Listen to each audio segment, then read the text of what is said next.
ప్రేమ యొక్క స్థాయి ఒక్కొక్కరిలో ఒక్కొక్క రకంగా ఉంది, కానీ ఆనందరాజుకి అయితే అది హైయెస్ట్ పాయింట్ అన్నమాట. ప్రేమించడంలో చాలా ఉన్నతమైన స్థితి ఉన్నటువంటి తమ్ముడు. చాలా సన్నిహిత సంబంధం తమ్ముడితో నాకు ఏర్పడింది చాలా కాలం తర్వాత. మొదట కృపదాస్ తమ్ముడితో ఎక్కువ ఉండేవాడిని. తర్వాత మన కుటుంబం యొక్క సమావేశాన్ని ఏర్పాటు చేసే సందర్భంలో యాకబై దగ్గర నేను, ఆనందరాజు, శేఖరం ముగ్గురం కూర్చొని చాలా నెలలు మేము సమయం గడిపాము. ఆ దినాలు, ఆ రోజులు నేను ఎప్పుడూ మర్చిపోలేను. ఒక పని ఉందంటే ఆ పనిని ఎలా చేస్తే మనం విజయవంతంగా చేయగలము అనే విషయంలో చాలా ప్రాక్టికల్గా ఆలోచన చెప్పేవాడు. ఆ ఆలోచనని పర్ఫెక్ట్గా అమలు చేయడానికి 100% కృషి చేసేటువంటి వాడు. తమ్ముడు చాలా గొప్ప వ్యక్తిత్వం అయింది. బిడ్డల్ని పెంచినటువంటి విధానం, వారి గురించి తీసుకునే కేర్, అప్పుడప్పుడు ఫోన్ చేసినప్పుడు ఎలా ఉన్నారా పిల్లలు, ఎలా ఉన్నారు అంటే పెద్ద పాప కుటుంబం గురించి, చిన్న పాప కుటుంబం గురించి, బాబుగారి కుటుంబం, ఇవన్నీ కూడా మాతో వివరంగా చెప్తూ ఉండేవాడు. ఈ మధ్య ఇక్కడ మేము ఈ మొక్కలు వేస్తూ మాట్లాడుకున్నప్పుడు అంటున్నాడు, అరే చిన్న పాప వాళ్ళకి అక్కడ ఇల్లు ఉందిరా, పెద్ద పాప వాళ్ళకి ఇల్లు చూడాలరా, ఆలోచిస్తున్నానురా అని మాట్లాడుతున్నాడు. ఎంత ప్రేమ అంటే ఇంకా అది అనంతం. అంతే. బిడ్డల ఎడల ఎలాంటి ప్రేమ చూపించాడో అన్నదమ్ములు, అక్క చెల్లెళ్ళు, మా అందరి ఎడల కూడా అదే ప్రేమ. మేమందరం కూడా ఒక విషయంలో ఏకీభవించాం. అందరం కూడా అదే మాట్లాడాం. ఏంటంటే రాజయ్య కుటుంబ పెద్దగా ఎలా ఉండి చూశారో ఆ తర్వాత ఆనందరాజే అలాంటి కుటుంబ పెద్దగా ఇక్కడ వ్యవహరించాడు మనకి అని ప్రతి ఒక్కరం కూడా అదే అభిప్రాయాన్ని వ్యక్తపరిచాం. ఎందుకంటే మేము రాగానే మమ్మల్ని రిసీవ్ చేసుకునే విధానం, మమ్మల్ని కుశల ప్రశ్నలు అడిగే విధానం, కుటుంబాలు అందరి గురించి మాట్లాడుకునే విధానం, ఎవరు ఎలా చేస్తే బాగుంటుంది, ఏం చేస్తే బాగుంటుంది అన్న, ఆ చుట్టూ కట్టాలరా, దాన్ని ఎలా చేసుకోవాలి, రేపు పౌలరాజు నువ్వు ఎలా చేసుకో, శేఖరు నువ్వు ఎలా చేస్తే బాగుంటుంది, మొక్కలు ఎలా చేస్తే బాగుంటుంది, జేమ్స్ అని, ఇలా ఒక్కొక్కరికి నా గురించి, ఆ స్థలం గురించి, ఆ ఇల్లు కట్టుకోవడం గురించి, ప్రతి ఒక్కరికి కూడా మంచిగా ఉండాలి, ప్రతి ఒక్కళ్ళు అభివృద్ధి చెందాలి, అందరూ సంతోషంగా ఉండాలి, అందరూ కలిసి ఉండాలని మహా గొప్ప ప్రేమ కలిగిన వాడు తమ్ముడు. మరి భార్య ఎడల, బిడ్డల ఎడల ఆయన యొక్క బాధ్యతను ఎక్సలెంట్, 100% అద్భుతంగా చేశాడు. అంతేకాదు మరి తమ్ముడు రతన్ రాజు గారు, ఆ రతన్ రాజు కుటుంబం గురించి, తమ్ముడు గురించి తీసుకునే కేర్, ఇలా చేయరా, నువ్వు అలా చేయి, ఏంటి నువ్వు ఇలా ఉంటున్నావు అని ఎక్కడికక్కడ చెక్ చేసుకుంటూ వాళ్ళ గురించి ఆలోచన చేస్తూ పిల్లల యొక్క భవిష్యత్తు గురించి ఒక కుటుంబ పెద్దగా ఆయన చూపిన బాధ్యత. మరి లక్ష్మీకాంత్ అక్క చనిపోయినప్పుడు ఆ బావగారు బిడ్డల గురించి, వాళ్ళ చిన్నోడికి పెళ్లి చేయడం గురించి, అన్నీని కుటుంబంలో అందరి ఎడల అందరి గురించి ఆలోచిస్తూ గొప్ప కేర్ తీసుకున్నాడు. సంగతి అంటే అన్న సంఘంలో ఇలా ఉంది, ఎక్కడైనా చిన్న అన్యాయం జరుగుతుంటే లేకపోతే ఒక చెడ్డ జరుగుతూ ఉంటే దాన్ని నిష్కర్షగా ఎదిరించేవాడు. వాళ్ళు ఎవరైనా సరే దాన్ని అడ్డుకునేవాడు. దాన్ని ఆపడానికి తాను చేయగలిగిన శక్తి అంతా ఉపయోగించేవాడు. ఇంకొకటి నాకు చాలా సంతోషం ఏంటంటే పాస్టర్ గారికి ఒక రైట్ హ్యాండ్లో ఉన్నాడు. నా ఉద్దేశం పాస్టర్ గారికి ఫుల్ సపోర్ట్ ఇస్తూ ఆయన సంఘ పరిచర్య కూడా చాలా అద్భుతంగా చేశాడు. ఆయనకిచ్చిన ఆ కాల పరిమితిలో ఆయన చాలా అద్భుతంగా సంఘానికి కూడా సేవ చేశాడు. సంఘాన్ని గురించి విపరీతంగా బాధపడుతూ ఉండేవాడు, ఆలోచిస్తూ ఉండేవాడు. ఏం చేస్తే బాగుంటుంది, ఎలా చేస్తే బాగుంటుంది, ఎక్కడ ఏది కరెక్ట్ చేయాలి, ఇవన్నీ కూడా ఆలోచిస్తూ ఉండేవాడు. అట్లాంటి గొప్ప తమ్ముడు ఆనందరాజు. అంతేకాదు ఒకానొక సందర్భంలో అంటున్నాడు, అన్న నేను టీవీ చూడడం మానేశాను అన్నాడు. టీవీ చూడడం మానేశాడు. ఏంటంటే వాక్యంలో, ప్రార్థనలో దినదినానికి ఎదిగాడు. మాకు చెప్తూ ఉండేవాడు, వాక్యాన్ని చెప్తూ ఉండేవాడు. ఏదైనా ప్రాబ్లం వస్తే వాక్యాన్ని చూపించి అన్న మనం ఎలా చేయాలని చెప్తుంటే నేను చాలా ఆశ్చర్యపోయాను. ఇంత షార్ట్ టైంలో తమ్ముడు ఇంతగా ఆ ప్రార్థనలో మరి విశ్వాసంలో ఎదగడానికి నేను అనుకున్న కారణం పాస్టర్ గారే. ఆయన చెప్పేటువంటి ఆ వాక్యము అందులో ఆయన పూర్తిగా స్వీకరించాడు, ఆ వాక్యాన్ని అర్థం చేసుకున్నాడు, దానికి అనుగుణంగా తన జీవితాన్ని కూడా మలుచుకున్నాడు. ఇంకొక మాట కూడా అనుకున్నాను నేను.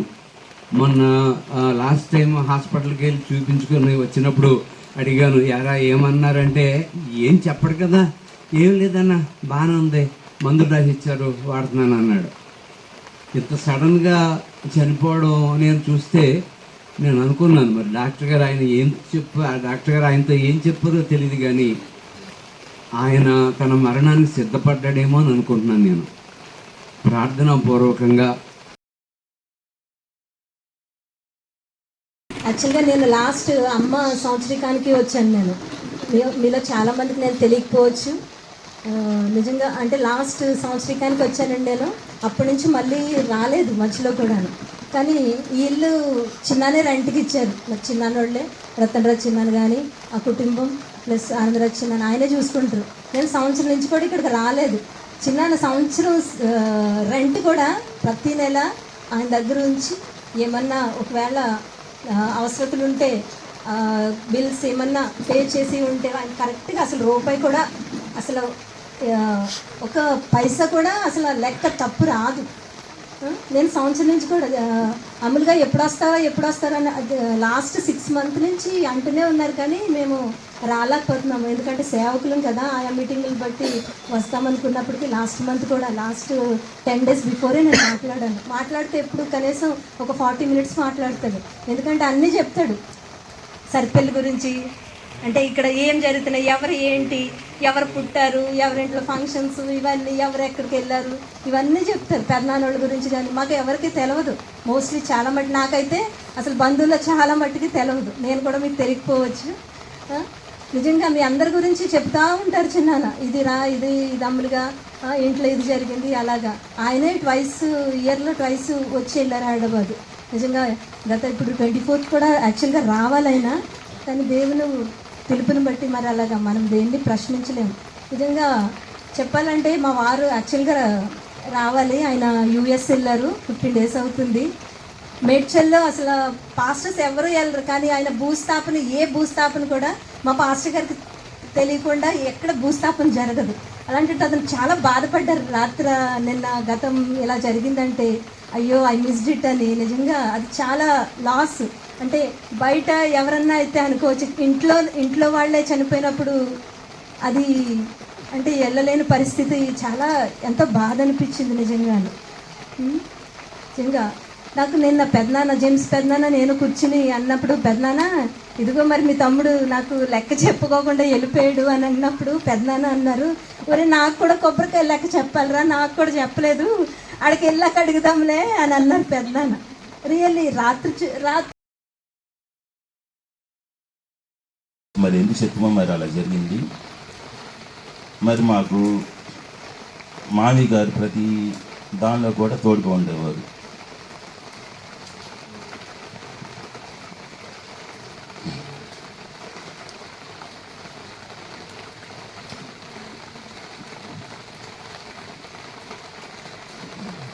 ప్రతిరోజు పిల్లలకి ఫోన్ చేసేవాళ్ళు.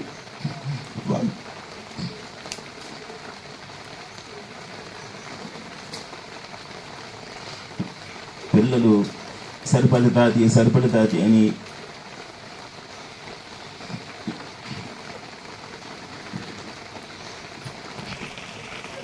ప్రతిరోజు సాయంత్రం పూట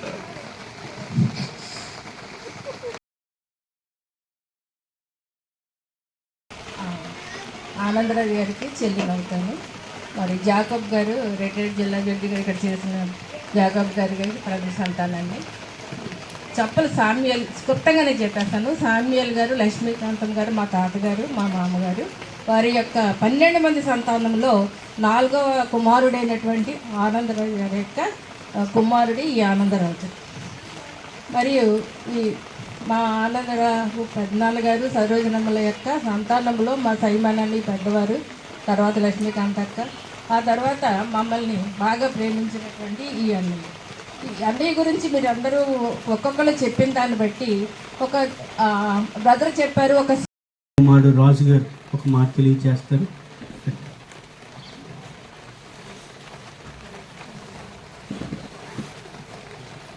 మన ప్రభువైన యేసుక్రీస్తు నామంలో మీ అందరికీ నా వందనాలండి. నేను సాధారణంగా ఎప్పుడు ఇలా మైక్ తీసుకుని మాట్లాడడం 1-2 సార్లు అంతే, పెద్ద అంతసేపు కూడా ఇట్లా ఏమీ మాట్లాడలేదు. కానీ ఏంటంటే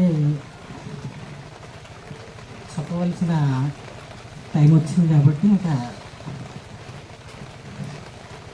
చెప్తున్నాను. మా నాన్నగారు చిన్నప్పటి నుంచి ఎంతో కష్టపడి బయట దేశంలో ఉండి మమ్మల్ని ఎంతగానో చదివించి ఎంతగానో కష్టపడ్డాడు. కష్టపడి మమ్మల్ని ఎంతగా పోషించి పెళ్ళిళ్ళు చేసి ఇంత దగ్గరుండి చూశారు. అప్పుడు మా నాన్నగారు గల్ఫ్ నుంచి వచ్చిన తర్వాత ఇక్కడికి పెద్ద అంత ఇంట్రెస్ట్ చూపించేవారు, చర్చికి వెళ్ళడానికి కానీ దేవుని నమ్మడానికి కానీ. అసలు అంత ఇంట్రెస్ట్ చూపించలేదు, ఎందుకో మరి తెలియదు. కానీ అట్లా ఉన్నారు స్టార్టింగ్లో. ఉన్నప్పుడు అప్పుడు నేను కూడా చెప్పాను, నాన్న ఎందుకు నాన్న అలా చర్చికి వెళ్ళండి, దేవుల్లో ఉండండి, దేవుల్లో బతకండి, అది ఇదని చాలాసార్లు మా నాన్నగారికి చెప్పాను. చెప్పిన తర్వాత అంతగా ఇంట్రెస్ట్ చూపించలేదు. ఒకసారి చర్చికి వెళ్ళారు. చర్చికి వెళ్ళిన తర్వాత అది క్రిస్మస్కి అట్లకి వెళ్ళినప్పుడు ఎవరో ఏదో అన్నారంట మాట, క్రిస్మస్కి వస్తాడు చర్చికి అది ఇది అని ఏదో అన్నారంట మాట. ఆ మాట పట్టుకుని చర్చి మానేశారు. అప్పుడు వెళ్ళి వాళ్ళు కూడా చర్చికి వెళ్ళడం ఆపేశారు. ఆపేసిన తర్వాత అప్పుడు నేను ఎంతో బాధపడ్డాను. అదేంటి ఇలా అనడం అలా అనడం మా నాన్నగారిని అని నేను ఎంతో బాధపడ్డాను. కానీ అవును, నేను అప్పుడు దేవుడికి మొరపెట్టుకున్నాను, దేవా మా తండ్రి గారు మీ యందు జీవించాలి, బ్రతకాలి, మీ యందు భయభక్తులుగా జీవించాలి, మీ కొరకు సాక్షిగా ఎదగాలి, సంఘంలో ఒక వ్యక్తిగా, మంచి వ్యక్తిగా, ఒక నలుగురికి ఉపయోగపడే వ్యక్తిగా బతకాలి అని నేను అప్పుడే కోరుకున్నాను. అప్పుడు కోరుకుని ఏమన్నానంటే, దేవా మా డాడీ చనిపోయే అంత తర్వాత సమయానికి మా డాడీ దేవుని నమ్మాలి, దేవుని యందు భయభక్తులుగా ఉండాలి, సంఘంలో ఒక వ్యక్తిగా, ఒక శక్తిగా ఎదగాలి అని నేను ఎంతగానో కోరుకున్నాను. ఆ కోరుకున్నప్పుడు నా కోరికను దేవుడు నిజంగా నెరవేర్చాడు. అది దేవుడికి ఎలాది లెక్కలేని స్తుతులు స్తోత్రాలు. నేను ఇంకేం అర్పించలేను దేవుడికి, స్తుతులు స్తోత్రాలు తప్ప మేమేం అర్పించలేము. ఎంత చేసినా దేవుడికి తక్కువే. అట్లయితే అలాగా దేవుని యందు సంఘంలో ఎదగడం నేను ఎంతగానో సంతోషించాను. అప్పుడు నేను అదే చెప్పాను, దేవా దేవుని నమ్మిన తర్వాత అన్న ఒక మంచి వ్యక్తిగా ఉన్నప్పుడు తర్వాత అన్న మీరు మా నాన్నగారిని మీరు తీసుకోండి, సంతోషంగా తీసుకోండి మీరు అని నేను దేవుడిని అడిగా.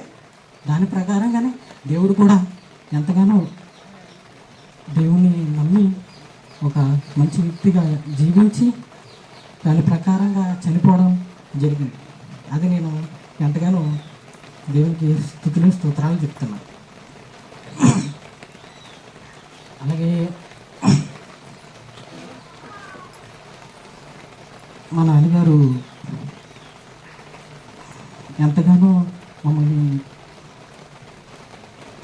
రోడ్డు నీరుగా ఉన్నారు, కాపాడారు. తర్వాత మా నాన్నగారు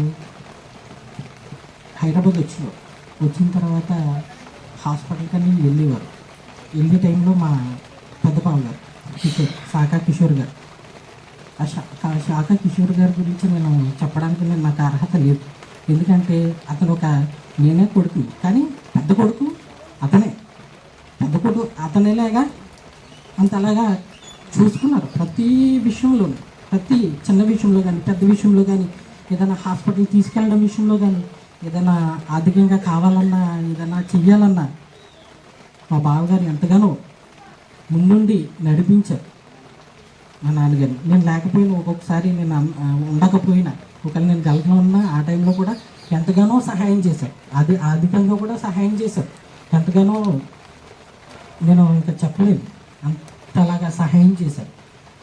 తర్వాత ఇంకా ఎంతోమంది ఉన్నారు, కానీ అందరూ మమ్మల్ని ఎంతగానో తోడునేరుగా ఉన్నారు, సహాయం చేశారు, ఎంతగానో కాచి కాపాడారు. అయితే ఇక్కడ మా అత్త చనిపోయింది, వాళ్ళక్క చనిపోయింది. ఎందుకు నాన్న అత్త గురించి అంతలా బాధపడుతున్నారు, ఎందుకు నాన్న అంతలా ఫీల్ అవుతున్నారు, ఆ ఫోటో కూడా ఇంట్లో ఎందుకు అది ఇది అన్నాను. అన్నప్పుడు కాదురా, నీకు తెలియదురా, చిన్నప్పటి నుంచి మేము ఎంత ఎదిగామో, ఎంత కష్టపడ్డామో, ఒక్కొక్కసారి తినడానికి తిండి కూడా లేదురా, లేని టైంలో కూడా మా అత్త నన్ను ఎంతగానో చూసిందిరా, ఎంతగానో చేసిందిరా అని చెప్పింది. అప్పుడు నేను అర్థం చేసుకున్నాను, అవునా నిజంగా అవును అదే ఉంటుంది, అందుకనే అంత బాధపడ్డారు, ఎంతలా చేశారు. అప్పుడు తెలిసింది. మాకు చిన్నప్పటి నుంచి మా ముగ్గురిని తెలిసిన తర్వాత ముగ్గురి మీద ఒక చిన్న దెబ్బ కూడా వేయడం మాత్రం నాకు తెలియదు, తెలీదు, మా చెల్లికి తెలీదు, నాకు కూడా తెలియదు. ఊహనంత మా అమ్మ అయితే కొట్టేసింది, చిన్నప్పుడు కొట్టేసింది, అటు ఇటు అలరా చేసినప్పుడు కానీ ఇవి చేసినప్పుడు అన్నీ చేసేది. కానీ మా నాన్న మాత్రం ఎంత ప్రేమగా చూసుకునేవారంటే అస్సలు ఒక చిన్న దెబ్బ ఇప్పటికి చిన్న దెబ్బ కూడా నేను ఎరగను. అలాగ నన్ను ఎంత ప్రేమగా మా ముగ్గురిని సమానంగా ఎంతగానో చూశారు. అలాగే మా అందరికీ ఎంతగానో సాయం చేసిన ప్రతి ఒక్కరికి మీకే వందనాలు. అలాగే మా చిన్నాన్న విషయంలో కూడా ఎంతగానో ప్రేమ చూపించేవారు, మా చిన్నాన్న విషయంలో కూడా, అలాగే మా అత్త మా భయభర్త విషయంలో కూడా, అలాగే మా పెద్దత్త విషయంలో కూడా, మా సైమన్ పెద్దనాన్న విషయంలో కూడా ఎంతగానో ఉన్నారు. అలాగే మా దావీదురాజు పెద్దనాన్న కూడా చనిపోయారు, అతను కూడా ఎంతగానో తోడు నీడగా ఉన్నారు. అప్పుడు ఎంతగానో సహాయం చేశారు, ఎంతగానో మంచిగా కుటుంబంగా మంచిగా ఎదిగి మేము ఇంత స్థితికి మమ్మల్ని రప్పించిన మా తండ్రి గారికి నేను ఎంతగానో రుణపడి ఉంటాను.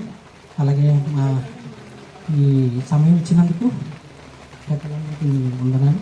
అలాగే దేవునికి మాత్రం వేలాది లెక్కలేని స్థితులు స్తోత్రం.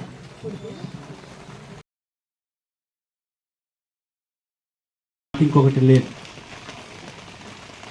పరిశుద్ధ గ్రంథంలో వ్రాయబడిన మాటలలో నా మాట విని నన్ను పంపిన వాని యందు విశ్వాసం ఉంచువాడు మరణములో నుండి జీవములోనికి దాటి ఉన్నాడు. నిజముగా ఆనందరాజు గారి పట్ల మేము చాలా విషయాల్లో సంతోషించేవారు.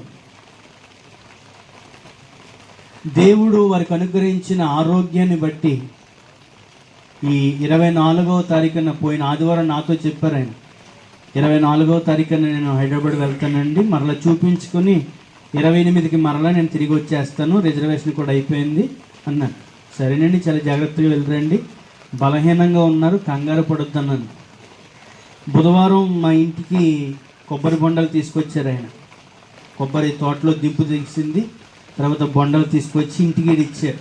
అప్పుడు కూడా మాట్లాడినప్పుడు ఏం పర్లేదు బాగానే ఉన్నాను, ఆయన 2 చేతులు ఎప్పుడు కూడా ఇలా విదల్చడం ఆయనకి బాగా అలవాటు, బాగానే ఉన్నానండి అన్నారు.